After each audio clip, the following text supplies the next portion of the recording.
Hey everybody, this is Ibarionex from the Candid Frame. Instead of doing the usual video, I'm actually going to do something a little different. I am in Paris, France on vacation as well as conducting some interviews for the show.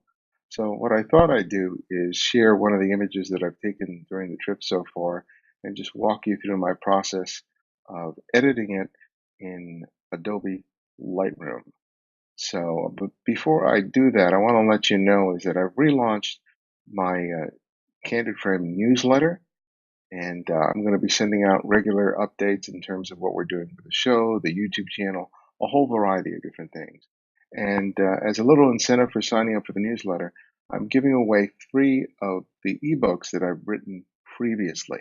So if you go to the Candid Frame and you go to the top here where it says newsletter, and you click on the tab, you'll be taken to this window. And it gives us your name, your email address. You'll receive a notification of the 3 ebooks, and they're completely free, and you can download it, and enjoy them. And if you like those 3 ebooks, I did write a brand new one called Lessons from the Street, in which I talk about the greatest lessons that I've learned as a photographer. It's not so much a technical book with respect to shutter speed and aperture and so on and so forth, but I think it'll provide a lot of insight um, from from my many years of shooting, and I think it'll be helpful, even though it's not really a technical book. So it's just $7. So if you enjoy the other 3 and you want to help support the show, it's just $7, and you'll find the link up here under books or below in the show notes. All right, here's an image that I shot yesterday while at the Louvre. We had just come from dinner, and we walked across the river, and we came upon the Louvre just as the sun was setting, and the light was just fantastic. So the challenge was, well, where do I position myself to leverage the quality of the light against the facade of the Louvre, as well as with the activity of the people. And I was there for about 15 or 20 minutes, really struggling to find a good location and a setting where I would get a good backdrop, a good quality of light, and a good dynamic in terms of the flow of people. And we were actually walking away when someone had recommended a little cafe there for us to stop to have a little bit of coffee. And I sat there, and as I sat down in the chair to the left of me, I saw the light hitting this area here in the background, this pillar here and this wall here, and I saw the back of the Louvre here being illuminated by the light. And I thought, okay, this would be a really good setting for photographing. I talk about setting all the time. I like that this setting had, the Louvre in the background, this middle ground here. I included this foreground element here, and I just sort of figured out what my frame was going to be when these 2 figures walked out from the left. One of them is a waiter that was coming to serve people some coffee, and then this runner. And I tell you, just literally moments after I roughly composed the shot, this scene happened, and I made the photograph. So as much as I had struggled, for the previous 20 minutes before trying to find a spot, it was just maintaining my attention on light and shadow and color, like I mentioned so many other times in the other videos, that helped me to recognize the scene, even though I was sitting down just to have a cup of coffee. So what I want to do is I want to process this shot. If you follow me on Instagram at Ibarionex, you'll see this and some of the other images that I've taken so far and that I'll continue taking during this trip. Well, when I take a look at this image, what I generally do with most of my photographs is that I'll do first a sort of a global adjustment, and then I'll make more selective adjustments to certain areas that I want to tone down or bring out. For the large part, I think I can rely on mostly tonal adjustments. Global adjustments here to get the look that I'm going for. So I'm using Classic rather than Light. I'm using Lightroom CC rather than Lightroom Classic because I'm using it in conjunction with my phone to upload it into Instagram. And I find that in terms of syncing the image between my phone and my laptop, it's much easier to use Lightroom CC as opposed to using Lightroom, uploading it back to my phone, so on and so forth. Okay, so the first thing that I do in Lightroom or in Lightroom Classic is I establish my black and my white points. And you can see here you have all the basic adjustments that you normally would find in Lightroom or Photoshop. And what I'll do is I'll hit my Option key or the Alt key if you're using Windows, and I'll determine my black point. And you can see here in the lower left-hand corner the black of the waiter's pants. And I don't want to go too black because I don't want to lose all the detail there. I want to retain some detail there. So I'll go just about there to establish the black point. And now I want to establish a white point. And I can see there's no definitive white point here. I do have the shirt, but I don't want to go all the way to get a white point on the shirt. I'm not even getting it here because I don't want to blow out the sky, right, in order to get that white shirt, that white shirt white because he's in shade. So I just want to just go just a little bit and about right there, I think. It's just about a +7, not much, because I don't really have a really true white. I have some reflection in the windows back here, but that's more of a specular highlight. That's not really a true white. Now I've established my black and my white point, which just helps with respect to contrast. So you really can't see a huge difference there because the dynamic range was well captured by the camera that I was using. So I nailed the exposure. So I don't really have to worry about having overexposed or underexposed any part of the image. It was all handled within the dynamic range of the camera. So the next thing I want to do is I want to open up the shadows here, particularly the area with the pants. And so I'll move the shadow slider. And usually what you can do is you go all the way to the right just to get a sense of how it looks, and then sort of go back and forth until you end up getting sort of a sweet spot. I don't want to open up the shadows too much because I don't want to, increase the evident noise that may be in those shadows. And the area here in his pants is not of critical importance. So even if I lose some detail here in the shadow, it's okay because most of the important information for the success of the photograph exists within the midtones to the highlights.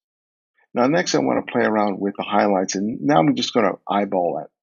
And you'll see it primarily in the sky and in the windows there. So if I go too far to open up those highlights, I start blowing out that bit of sky, and I don't want to do that.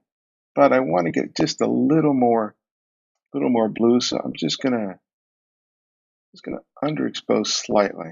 You can see here I'm getting a little detail in the clouds here, and that's working here. I'll try the exposure slider and just see whether or not I really want to tweak with that very much. Not by much, probably about +15. So let me see what happens with the highlight slider as a result of doing that. Yeah, so you can see I'm pretty much doing very minor tweaks to this image. And one of the things I should have started off with is just the presets or the profiles. This was updated with a recent update to Lightroom where you can choose basically the starting point of the color values for your image. Adobe Color is the default, but if I wanted to go to Adobe Landscape, you can see how much more saturated the colors become here. This is Adobe Portrait, where the colors are more muted. Adobe Standard was the sort of the base setting before this latest update. Here, the colors, particularly with the skin tone, are a little more muted. And then Adobe Vivid is, again, much more saturation, higher contrast. And then, of course, you have Adobe Monochrome. And I was debating whether I should take this image as a black and white or as a color, but I really favored the saturated colors of the late afternoon light, so I went with color. So I didn't do much there. I have a curves adjustment here, and here I can apply sort of an S curve to increase the contrast. But the thing is, I need to be a little careful in terms of how aggressive I am with this. I primarily use this to increase contrast. So what I'll do is I usually apply a little S curve here, which opens up a little bit of the highlights with the quarter third tones. And then I could bring down here the shadows, and you can see, especially in these quarter tones here, we get a little darker tone. So I may be losing some of the details in the pants, but again, I'm looking at the overall look of the image to see how successful it is. And by hitting the backslash key, you can see the difference between this is the before and this is the after. So you can see the colors are coming out a little more saturated. I'm getting a little more pop to the overall image with that adjustment, and I think I'll be happy with that. In terms of the white balance, I think I'll leave it at as shot. I could have done daylight, and you can see he adds a bit of a magenta hue, which I don't particularly like. It's not shade or cloudy, so I think that as shot is perfectly fine. I could tweak it by moving this back and forth, but I think I'll leave it as is. If anything bothers me at all, it's just the saturated color of this guy's skin. He looks a little bit orange, and that's due to the late afternoon light hitting him as much as it does. So what I can do is I can reduce the saturation here just a bit. It looks a little more normal. And then I'll see if I can bring up the vibrance just a bit, just so I maintain some of that vibrance in the other areas of the shot, which I like pretty much. So that's good there. In terms of clarity, I tend to be very conservative in terms I use of clarity, because if you go too far, you get this crunchy sort of HDR look that you don't want. But I like enhancing sort of the mid-tone contrast.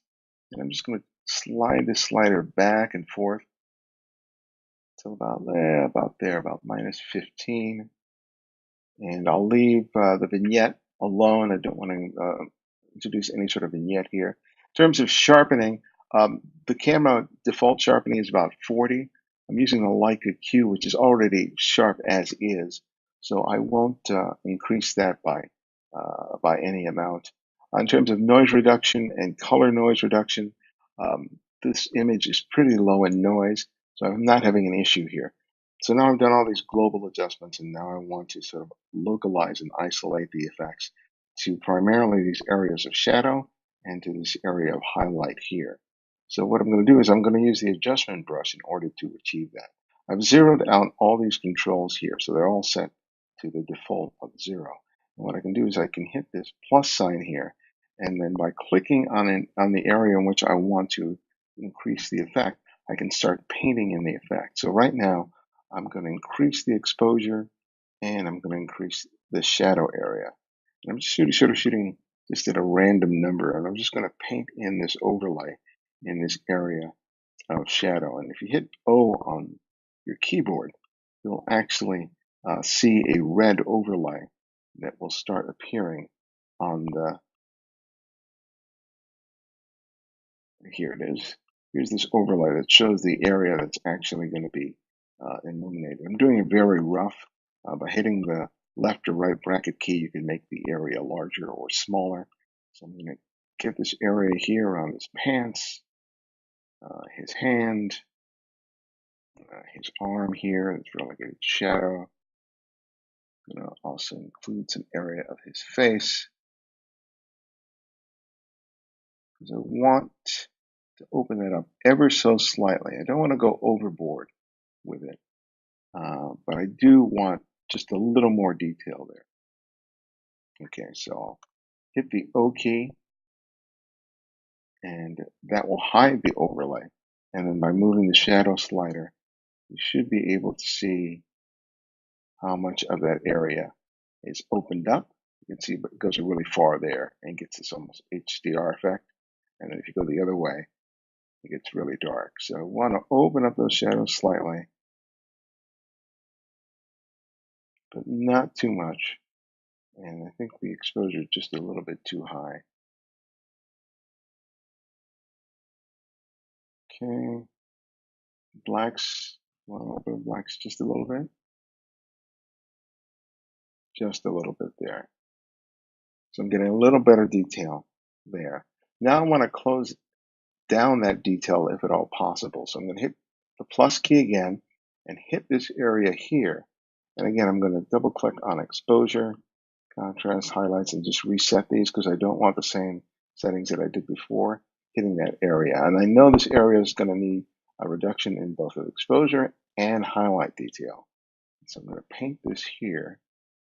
Again, I'm going to try to be very careful with this here.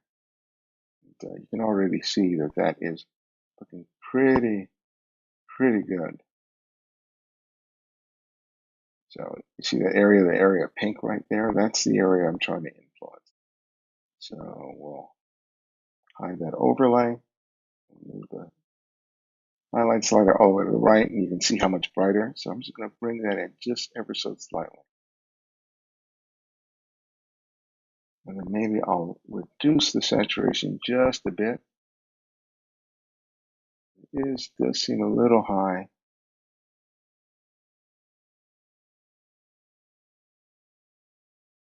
Just a little bit to my taste. It looks a little bit too yellow with that adjustment in exposure, and there it looks fine. So overall, it looks pretty good. So now I'm going to go back to my general sliders. And this is like the before, and this is the after. So this is being done on my laptop, so I think I probably would be a little more careful in terms of doing it on my desktop, but I'm posting this image up on Instagram, so because of this relatively small size of the screen, um, it's not going to be as exacting as I normally would. But I hope that's helpful to you. In a couple of weeks, I'll be back home and I'll be going back to my normal critiques on Flickr. So if you want to submit images to the Candid Frame Flickr pool, you can do that very easily by just going to Flickr on your computer and ask to be added. I'll be glad to do so. But if you want to see more of these videos on photographs that I make using many of the principles that I share on these YouTube channels, make a comment below. And if you like what you're seeing here, please subscribe and hit that little bell to get those notifications. And I'll see you next time.